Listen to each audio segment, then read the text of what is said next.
Imagine, just for a second, that you are tasked with writing this beautiful, profoundly moving poem. But, there is a massive catch. Okay, I'm listening. You are not allowed to use the alphabet we already have. You have to invent an entirely new language from scratch. Oh, wow.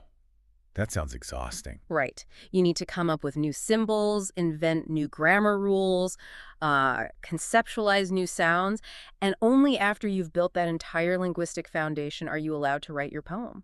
I mean, the cognitive load of that would just be catastrophic. You would spend your entire life just trying to figure out how to structure the vowels, let alone express a complex emotion. Exactly. It sounds like an impossible, agonizing task. Yeah. And yet, when we approach our daily work, whether that's, writing a novel, coding a new app, or designing a slide deck for a quarterly review, we do this to ourselves constantly. Yeah, we really do. We sit down, stare at a blinking cursor on a blank page, and feel absolutely terrified that our ideas aren't 100% uniquely, never-before-seen original. We carry this subconscious burden that, well, if we didn't invent the alphabet, we somehow don't deserve to write the poem. Yes, exactly. And today, we are going to completely dismantle that myth. Welcome to the deep dive. It's a big topic today. It really is. We are fundamentally reshaping how you approach your creativity, your problem solving, and your everyday work by exploring the modern classic, Steal Like an Artist by Austin Kleon. Such a great book. It is. You are going to gain an incredible toolkit for continuous growth from this Better Every Page on YouTube, and it is going to change how you look at the blank page forever. Absolutely. But before we get into the tools, I have to address the elephant in the room, the word steal. Right, it's a heavy word. Yeah, I mean, Wow. when I first picked this up, my immediate reaction was a hard rejection. It sounds like a defense of skipping the hard work. In a professional setting, taking someone else's work gets you fired. Well, it is a deliberately provocative word, and I think it forces us to confront our discomfort with influence. To understand what Kleon actually means, we really have to look at the context of when this idea emerged. The book was published in 2012. Okay, so right in the middle of the massive explosion in social media. Exactly. Social media and digital sharing were taking off. The internet was radically changing how we interacted with media. We were suddenly living in this culture of remixing, Yeah. taking existing works and reimagining them at lightning speed. Oh, right, like memes and mashups. Yeah, and Kleon himself is a product of this. He was a former librarian and web designer who gained fame through blackout poetry. Oh, I find blackout poetry so fascinating. It's brilliant. It Yeah. really is. He takes a published newspaper article, takes a thick black marker, and literally crosses out most of the text. The words that remain visible form a completely new poem. Which is such a cool concept. Yeah, he is taking someone else's finished, published labor, and by applying subtraction to it, he uncovers an entirely new piece of art. Which, perfectly illustrates the mechanism of what he calls stealing. He is not advocating for plagiarism. Right, definitely not. Plagiarism is taking a single source, replicating it, and claiming you birthed it. That is mere imitation. And as you pointed out, it's intellectually lazy. And it gets you fired. Exactly. Hmm. What Kleon argues for is synthesis. Synthesis requires taking from a dozen or 100 different sources. You dismantle them, figure out why they work, and then reassemble those disparate parts into something new. I always think of this through the lens of cooking, actually. Oh, I like that. How so? Well, if I go to a legendary restaurant, order their signature dish, go home, figure out the exact recipe, and start selling it as my own invention, I am just a copycat. I stole from one chef. Right. You're just a plagiarist at that point. But if I study the spice profile from a traditional Moroccan dish, learn the heat control technique of a French chef, and adopt the minimalist plating style of Japanese cuisine, and I combine those into one meal. Then you've got something totally different. Exactly. I am no longer a copycat. I am a master chef who has synthesized my influences to create a novel culinary experience. That is a perfect analogy. You are taking ingredients that already exist and running them through the only filter that is truly unique, which is your own brain and your own life experiences. Yeah, my own specific experiences. And this brings us to a massive hurdle that stops people from even starting that synthesis process. People often feel they need to have a fully formed personal brand or a distinct voice before they put pen to paper or start writing code. Oh man, the pressure to have a defined identity before you have even made anything, it's huge. It is incredibly paralyzing. But in Chapter 2, Kleon flips this dynamic entirely. He argues that action precedes identity.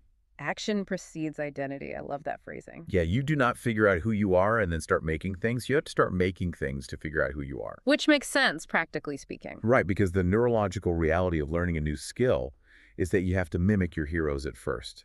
You learn to play guitar by playing other people's songs. You learn to paint by replicating the masters. So you have to start by copying. Yes, but here is the trick. In your failure to perfectly copy your heroes, your own distinct style begins to emerge. Ah, so the gap between what you are trying to imitate and what you actually produce is where your original voice lives. Exactly. That gap is everything. And to uncover it, Chapter 3 tells us to write the book we want to read. Hmm. You have to look at the world around you and identify the voids. Like finding the empty spaces. Yeah, you look at the software currently on the market or the music on the radio or the systems in your office, and you ask, well, what is missing here that I desperately want to exist? You don't try to reinvent the wheel, you look at the existing wheel and figure out what it needs to roll smoother. Precisely. But it is not enough to just change how we think about our work, right? We Right. actually have to change how we physically interact with it, which he covers in chapter 4. This is a trap I fall into constantly. What's that? I try to solve every problem by staring harder at my laptop screen. But Kleon is adamant about stepping away from the glowing rectangles and re-engaging with the physical world. Oh, absolutely. Use your hands. There is robust cognitive science backing up the need for tactile work. Really? Like actual science. Yeah. When we work exclusively on digital screens, we get locked into a kind of cognitive tunnel vision. The physical act of typing on a keyboard is a homogenized movement. Tapping an A feels the exact same as tapping a Z. Oh, that's so true. I never thought about that. But when you engage your motor skills by writing with a physical pen or cutting paper or physically moving index cards around on a large table, you activate entirely different neural pathways. So it literally changes how your brain processes the task. Yes. Proprioception, which is your body's awareness of its movement and position in space, ties into spatial memory. It forces your brain to process the information differently, breaking the mental loops that cause creative blocks. Wow. I actually started keeping a massive physical whiteboard in my office just for this reason. Oh, really? Yeah. Does it help? So much. If I am stuck on a script, I write the ideas on sticky notes and physically move them across the board. The act of standing up and using my hands almost always dislodges the block. See? That's Chapter 4 in action. Yeah. And speaking of stepping away from the main work, I want to talk about chapter 5, side projects.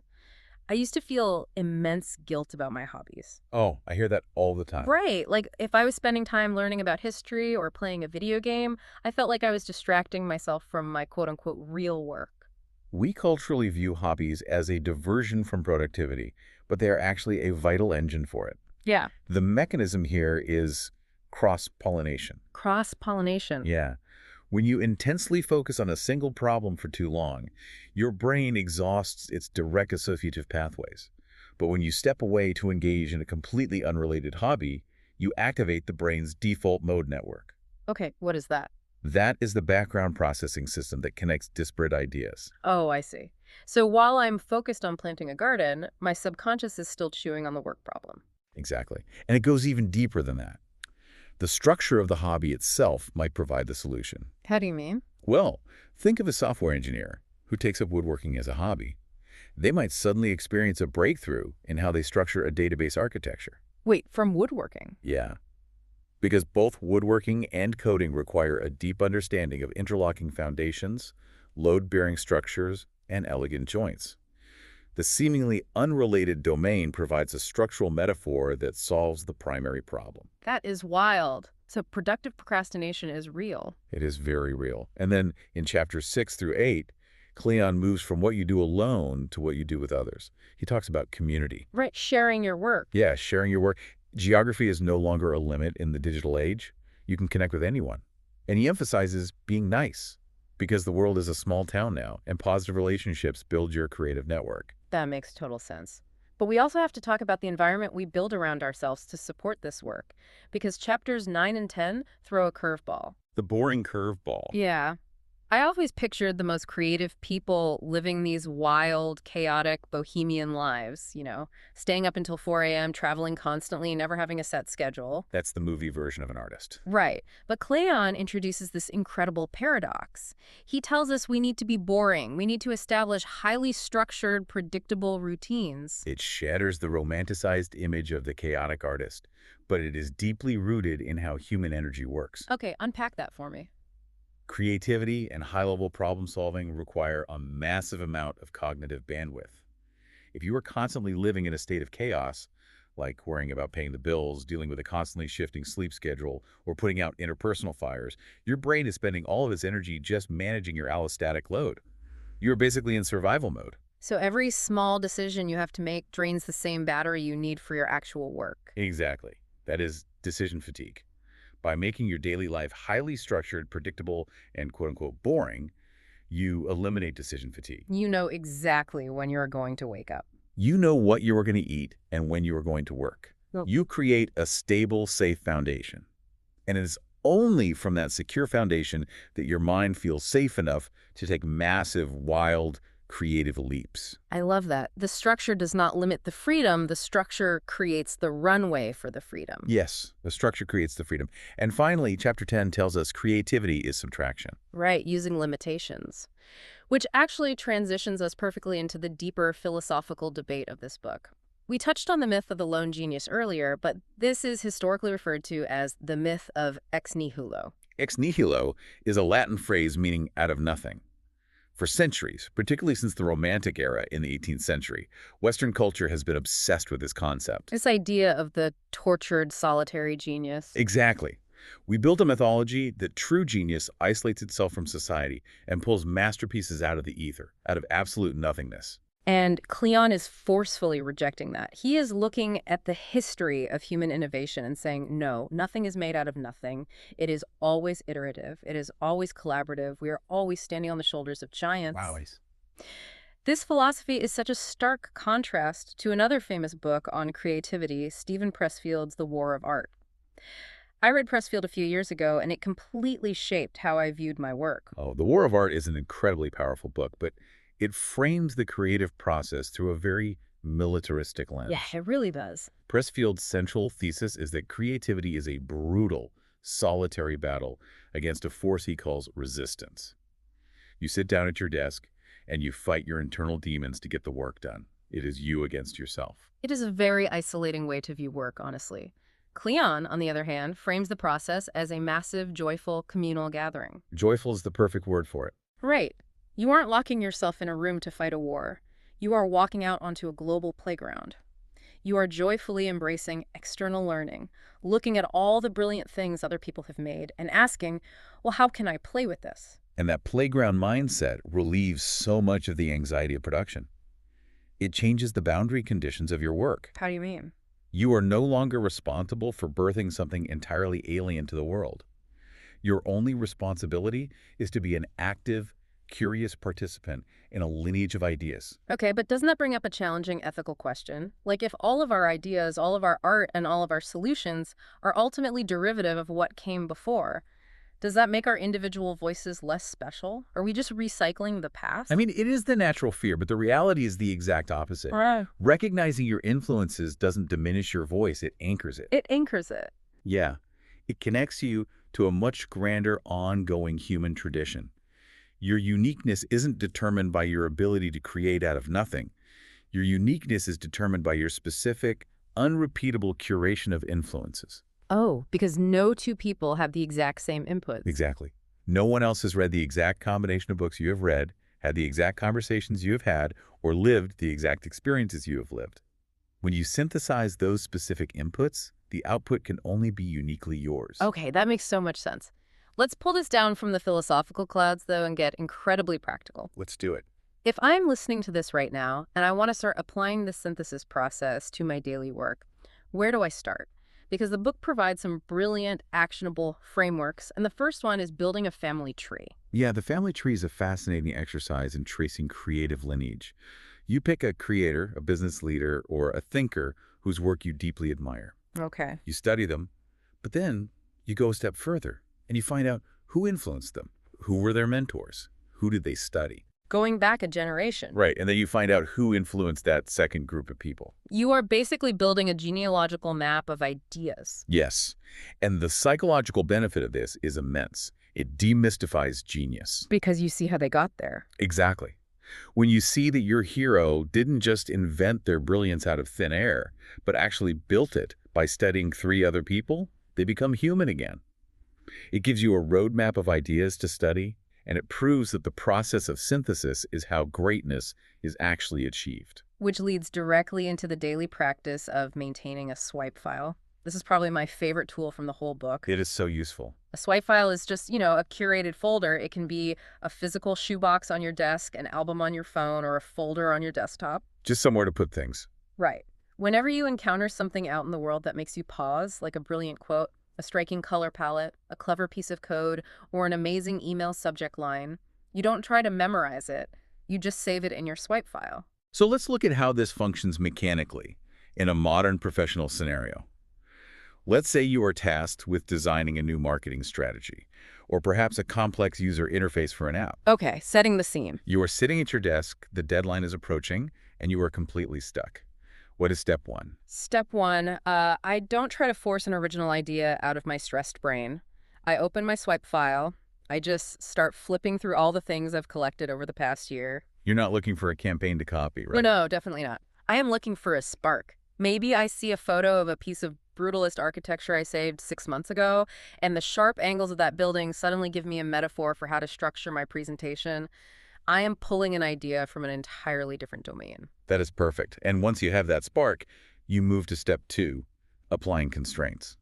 This goes back to Kleon's concept in chapter 10 that creativity is subtraction. Subtraction, right. When you are stuck, the absolute worst environment you can operate in is one with unlimited options. Infinite possibilities create paralysis. Oh, the paradox of choice. Yes.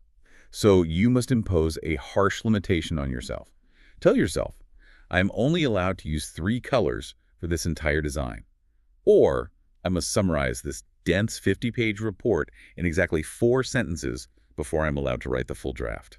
I mean, it sounds completely counterintuitive to make the task harder when you are already struggling to begin. It does, but it forces your brain to operate differently. If you have no limits, your brain will naturally take the path of least resistance. Like reaching for the closest cliche. Exactly. The standard industry template, the easiest solution. But when you apply a severe constraint, like saying, I cannot use our company's primary buzzwords in this pitch, you block that path of least resistance. You force yourself off the highway. Right. Your brain has to work harder, access different vocabulary, and forge novel associations. You suddenly find innovative solutions that you never would have reached if you had unlimited freedom. Subtraction forces innovation. And we actually have massive historical proof that this framework of heavy influence and forced synthesis creates the world's greatest breakthroughs. Oh, absolutely. Look at Pablo Picasso. He's the classic example. He is. He didn't invent Cubism out of nothing. He famously visited the Ethnographic Museum in Paris and was deeply moved by African masks. He borrowed from them. He heavily stole the geometric, abstract representations of human faces from those masks, mixed it with ancient Iberian sculpture, and smashed it together with European post-impressionism. He remixed his influences. Yes, he remixed his influences to revolutionize modern art. David Bowie is another perfect example of this. Bowie was the ultimate synthesizer. He wasn't just a musician. What else was he bringing in? He would take avant-garde theater techniques, Japanese kabuki makeup, American soul music, and science fiction literature, and he would mash them all together to create his Ziggy Stardust persona. He was literally a walking, breathing swipe file. And Bowie was utterly, undeniably unique. Totally unique. But his uniqueness existed precisely because he was so transparent about his diverse influences. He proved that true, world-changing innovation is really just a new synthesis of existing elements. So as we bring this deep dive to a close, let's just recap this massive paradigm shift. Creativity in any field is a process of synthesis, not invention. Not invention. You are not required to pull magic out of thin air.